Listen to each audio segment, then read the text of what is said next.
अस्सलाम वालेकुम स्टूडेंट्स। आज जो है हम जो है फेडरल की जो बुक हमारे पास ग्रेड 12 की है, सेकंड ईयर की, जो मैथमेटिक्स है, इसको हम यानी कि प्रॉपर तरीके से स्टार्ट करने जा रहे हैं। और इसमें जो हम सबसे पहले जो चैप्टर स्टार्ट करेंगे, जिसको हमें पहले पढ़ना बहुत ज़्यादा यानी कि इम्पॉर्टेंट और ज़रूरी भी है, तो वो जो चैप्टर हमारे पास होगा वो चैप्टर नंबर 6 है, एनालिटिकल ज्योमेट्री। और एनालिटिकल ज्योमेट्री की जो पहली जो हमारे पास एक्सरसाइज है, जो कि आपको मैं यहाँ दिखाता चलूँ कि आप थोड़ा सा नोटिस करें कि एक्सरसाइज नंबर 6.1 हमारे पास है। इसमें जो है आपके पास जो क्वेश्चन जो है वो देखें 1 से लेकर ऑनवर्ड हम यानी कि करेंगे इसमें इंशाल्लाह। तो जो पहला सवाल जो है इसमें देखें आपको क्या पूछ रहा है, कह रहा है कि which set of lines are concurrent in the given figure. फिर कह रहा है कि also tell the point of concurrency. तो सबसे पहले आपके पास देखें डिफरेंट लाइंस जो है ना यहाँ पर पार्ट 1 में और पार्ट 2 में जो है इंटरसेक्ट हो रही हैं। हमें इनमें से पहचानना है कि कौन सी लाइंस जो हैं कंकरेंट हैं और किन पॉइंट को कंकरेंसी कहा जाता है। तो सबसे पहले आप यानी कि इस तरह से समझ लें कि देखिए ये यहाँ पर जो आपको देखिए ये ए पॉइंट नजर आ रहा है, ये वाला बीच में सेंटर है। तो अगर किसी एक पॉइंट पर 3 लाइंस या 3 लाइन से ज्यादा लाइंस 4 हो 5 हो कट करते हुए गुजर रही हो सिर्फ एक सेम पॉइंट पर, ठीक है, तो वो जो पॉइंट होगा ना जिसपे 3 या 3 से ज्यादा लाइन जो है इंटरसेक्ट करते हुए जा रही होंगी, तो उस पॉइंट का पहले नाम देख लें। जैसे यहाँ पर ए है पॉइंट, इस ए पॉइंट पर देखिए ये आपके पास ये एक लाइन, ये जो क्यू है, देखिए क्यू लिखा हुआ है यहाँ पर ऊपर, ये क्यू लाइन है, ये देखिए ये पी है, ये पी लिखा हुआ है। और इस तरीके से यहाँ पर ये जो लाइन है ये वाली, ये एम लाइन है। तो ये पी और ये एम और ये क्यू, ये एक सेम ए पॉइंट पर देखें इंटरसेक्ट हो रही है। तो जब भी बहुत सारी लाइंस 3 या 3 से ज्यादा लाइन एक पॉइंट पर इंटरसेक्ट हो रही है, तो उस पॉइंट का नाम होता है पॉइंट ऑफ कंकरेंसी। और लाइंस जो 3 या 3 से ज्यादा गुजर रही होती हैं एक पॉइंट से, उन लाइंस को कहा जाता है कंकरेंट। तो इस पार्ट 1 में जो हमारे पास जो पॉइंट ऑफ कंकरेंसी पॉइंट होगा वो ए होगा, ठीक है। और इस ए पॉइंट से कौन कौन से लाइंस कंकरेंट होंगी, जैसे ये पी लाइन देखें अभी जा रही है, ये क्यू है ये जा रही है, और ये क्यू से देखें ये एक एम जा रही है। तो ये एम पी और क्यू जो है ये तीनों लाइन हमारे पास कहलाएंगी कंकरेंट। इसी तरीके से नीचे देखें, इस ए के नीचे यहाँ पर आप देखें ये लिखा हुआ बी पॉइंट। तो इस बी पॉइंट पर देखें ये एक पी लाइन, ये एक एन लाइन, ये देखें एन ये ऊपर लिखा हुआ है एन, एक एन लाइन, और ये देखें नीचे देखें ये एल लाइन। ये तीनों लाइन जो है इस बी पॉइंट से गुजर रही है, सेम पॉइंट से गुजर रही है। तो ये जो तीनों लाइन होंगी हमारे पास ये कहलाएंगी कंकरेंट लाइंस।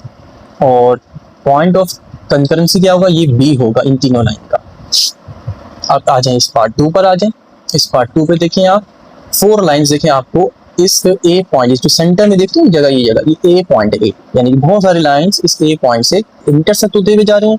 तो इसका मतलब ये ए पॉइंट हमारे पास क्या हो गया, ये हमारे पास जो होगा पॉइंट ऑफ कंकरेंसी होगा। और आप ये देखिए ये ए लाइन, ये बी लाइन, ये सी लाइन, और एक ये बीच में एक लाइन जा रही है, इस लाइन का नाम है आर, यहाँ देखें लिखा हुआ है आर, आर, ठीक है।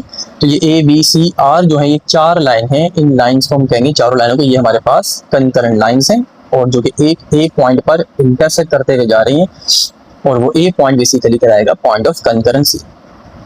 इसी तरीके से आप इस जगह पर देखें आप, तो जब आप इस जगह पर आप देखेंगे तो यहाँ पर देखिए आपको ये एक आर लाइन, एक ये पी ऊपर लिखा हुआ है पी लाइन, और ये क्यू लाइन, 3 लाइनें इस एक डी पॉइंट पर इंटरसेक्ट हो रही है।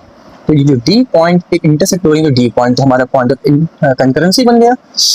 मगर ये पी क्यू और आर 3 लाइनें गुजर रही हैं इस एक पॉइंट से, तो ये तीनों लाइन हमारे पास कहलाएंगी क्या, कंकरेंट लाइन, ठीक है। तो मैं उम्मीद करता हूँ कि आपको अच्छे से समझ आ गया होगा कि कंकरेंट लाइंस किसे कहते हैं और पॉइंट ऑफ कंकरेंसी किसे कहते हैं। अब इसी के साथ जो आपके पास क्वेश्चन नंबर 2 जो आपके पास यहाँ पर है, क्वेश्चन 2 भी आपको मैं दिखा देता हूँ। क्वेश्चन नंबर 2 में लिखा हुआ है कि check whether the lines are concurrent और नॉट, कि क्या लाइंस जो हैं कंकरेंट हैं या नहीं। तो उनको चेक करने के लिए देखिए यहाँ पर मैंने जो है लिखा हुआ है, यही वाला क्वेश्चन 2 का पार्ट 1 यहाँ लिखा हुआ है मैंने। इनको हम यानी कि इस क्वेश्चन को हम प्रॉपर तरीके से करते हैं। इसको करने से पहले मैं आपको थोड़ा सा ये बता दूं कि हमें जब भी यानी कि लाइंस दी हुई होंगी, तो इन तीनों लाइंस को हमने साबित करने के लाइन कंकरेंट है या नहीं। तो कंकरेंट का एक फॉर्मूला होता है, फॉर्मूला हम यहाँ पर लिख लेते हैं। जैसे कि यहाँ लिख लें A1 B1 और C1, A2 B2 और C2, A3 B3 और C3, और ये डिटर्मिनेंट लगाकर आप इसको इज इक्वल टू 0। अगर आपके पास ये तमाम वैल्यूज पुट करने के बाद डिटर्मिनेंट 0 के बराबर आ जाए तो इसका मतलब ये तीनों लाइंस आपकी क्या होंगी, कंकरेंट होंगी। अब सवाल ये पैदा होता है कि ये A1 B1 C1 आप कैसे निकालेंगे। तो ये देखें, हम थोड़ा सा ना इनकी साइड में यहाँ पर वैल्यूज को निकाल लेते हैं। अब आप यूं देख लें या यूं समझ लें कि A1 जो वैल्यू आपके पास होगी पहली इक्वेशन में से लेंगे आप। जैसे कि ये पहली इक्वेशन आपके पास 3x माइनस का 4y माइनस का 30 है, तो x के बराबर में जो वैल्यू है कोफिशिएंट 3 है वो हमारे पास A1 होगा, और y के बराबर में जो -4 है वो हमारे पास क्या होगा, B1, और जो लास्ट में इस इक्वेशन का -13 है वो हमारे पास होगा C1। यानी कि पहली इक्वेशन में से 1 1 1 A1 B1 C1, और दूसरी इक्वेशन में से A2 B2 C2, और तीसरी इक्वेशन में से A3 B3 और C3। तो इन्हीं चीज़ों को हम क्या कर लेते हैं, यहाँ पर पुट करेंगे वैल्यूज़ को। यानी कि हमारे पास A1 B1 और C1, तो पहली इक्वेशन में से A1 B1 C1 ले रहा हूँ मैं, यानी कि पहली इक्वेशन के अंदर 3 -4 और -13 आ जाएगा। दूसरी इक्वेशन में से 8 माइनस का 11 माइनस का 33 आ जाएगा। फिर थर्ड वाली इक्वेशन में से मेरे पास जो आएगा वो आएगा 2 माइनस का 3 और माइनस का 7 आएगा। अब आपको इस डिटर्मिनेंट को सॉल्व कैसे करना है, इस फर्स्ट रो से एक्सपेंडिंग बाय रो 1 करते हैं। तो आप यहाँ लिख दें कि हम जो है एक्सपेंड करने जा रहे हैं, एक्सपेंडिंग बाय रो 1, यानी कि हमारे पास जो ये पहली रो है इस रो 1 के एलिमेंट कौन कौन से हैं, 3 -4 -13, ये आपके पास एलिमेंट है। एक्सपेंडिंग करने का तरीका क्या होता है आपको अच्छे से पता है कि पहले आप जो है यानी कि 3 ले लेंगे और एक डिटर्मिनेंट लगा लेंगे। तो जब आप सेकंड एलिमेंट की तरफ जाते हैं तो फॉर्मूले का पहले माइनस लगाया जाता है, ब्रैकेट के अंदर उस सेकंड टर्म को लिखा जाता है, फिर एक डिटर्मिनेंट लगा लेंगे। फिर क्या करेंगे, जब थर्ड टर्म आप लेंगे, थर्ड टर्म -13, तो थर्ड टर्म से पहले प्लस लगता है, यानी कि सेकंड टर्म से पहले माइनस लगता है लाजमी, और थर्ड टर्म से पहले प्लस लगता है, ठीक है। और फिर ये थर्ड वाली टर्म को भी ब्रैकेट के अंदर -13 को पुट कर देंगे, और आपके पास एक डिटरमिनेंट यहाँ पर भी आ जाएगा। अब इस डिटरमिनेंट के साथ हमें करना क्या है, करना यह है कि जो फर्स्ट 3 आपने एलिमेंट लिया था, इस फर्स्ट एलिमेंट की जो रो थी वो ये वाली थी, और इस फर्स्ट एलिमेंट का जो कॉलम था ये वाला था, इस पे आपने फिंगर इस तरह से रख देनी है।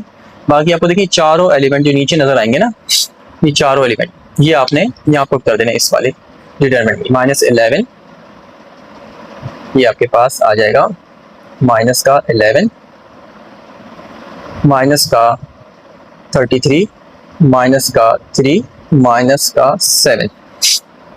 अब आपके पास जो सेकंड एलिमेंट आपने उतारा था फर्स्ट रो का वो -4 था, तो इस -4 की रो ये रही और -4 का कॉलम ये वाला है, तो लिहाजा 82 ये आपके पास आया 82 और -33 और -7 आया आपके पास। अब जब हम लास्ट वाले एलिमेंट को देखेंगे -13 वाले को, तो -13 की जो रो है वो ये है और जो कॉलम है वो ये वाला है हमारे पास। तो ये जो 4 एलिमेंट हैं हमारे पास ये वाले यहाँ आ जाएंगे लास्ट में, यानी कि 8 माइनस का 11 और 2 माइनस का 3। अब आपके पास ये जो डिटर्मिनेंट है इसकी ये वाली वैल्यू कहलाती है ABCD, और इसको सॉल्व करने का तरीका आपको पता ही है कि ये AD माइनस BC किया जाता है। तो इस लिहाज से जब आप इसको सॉल्व करेंगे तो देखें 3 ये रहा और माइनस माइनस प्लस हो गया, 11 7 77, माइनस फॉर्मूले का होता है बीच में, जैसे कि आपको मैंने फॉर्मूला बताया AD माइनस BC होता है, तो बीच में माइनस लाजमी आता है फॉर्मूले का।